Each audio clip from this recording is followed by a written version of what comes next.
I decided to pull the EFI off my car and put a carburetor on it. So one of the things I had to do was to make some changes to the fuel system. So what I ended up doing was picking up a fuel tank sump from Wild Rides race cars, and this sump is made specifically for Fox body Mustangs. So it fits really nice.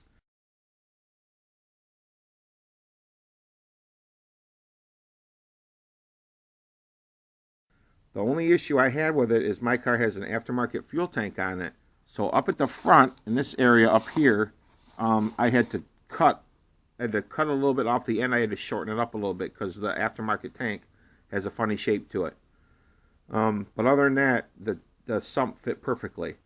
Now this particular sump that I bought has 3/4 inch NPT fittings coming off of it, and I don't need anything that large, but I thought maybe down the road at some point, if I ever wanted to step up to a really large um, inlet line going into my pump, I would have that option. So, but right now I have it reduced to a 1/2 inch. So it comes off here and it goes into the pump. And I have a Holley black pump on the car, and so far it works really good. All I did to mount the pump on the car is I welded a plate to the bumper, and I just bolted the pump to the plate.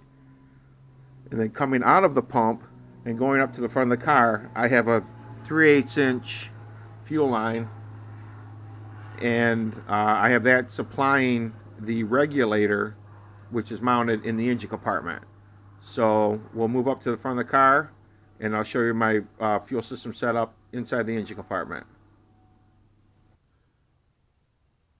So this is how I have my regulator set up under the hood of my car. I have it mounted to the inner fender apron.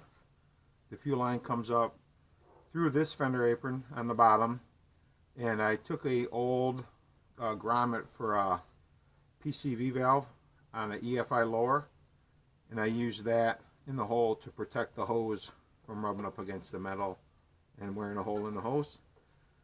So the hose comes up this way, comes into the regulator. Fuel pressure gauge is mounted on the port on the front. I mount the regular fuel pressure gauge on here. I don't like the small little chrome ones that you can get. I don't like those. So, so the fuel comes in, goes out through the back of the regulator, and then makes its way to the carburetor.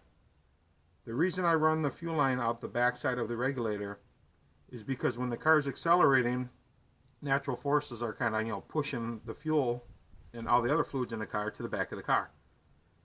So in order to save the pump from having to push the fuel out the front and then to the carburetor, it's easier on the pump, in my opinion, for the fuel to go out the back side and just let the fuel kind of go with those natural forces. So that's why I do it that way. I've never had an issue with fuel pressure problems, anything like that.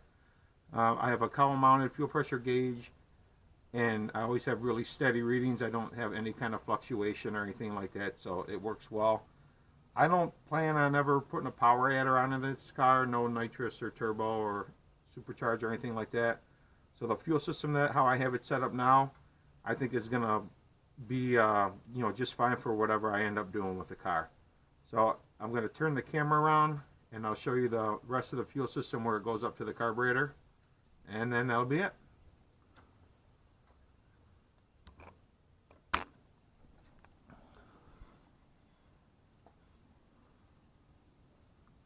This is how it looks from the top, my setup.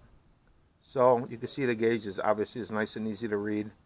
Then the fuel pressure line comes out the back. Pull this hose out of the way.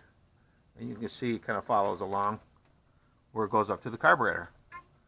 Also, you'll see this line coming out the back right here. This is the line that goes to my fuel pressure gauge out on the cowl. I just kind of have it looped around, and then I have a bulkhead fitting where it passes through, and then it connects to the fuel pressure gauge on the other side. So that's it. It's a simple setup, but it works really well, and I'm really pleased with it so far.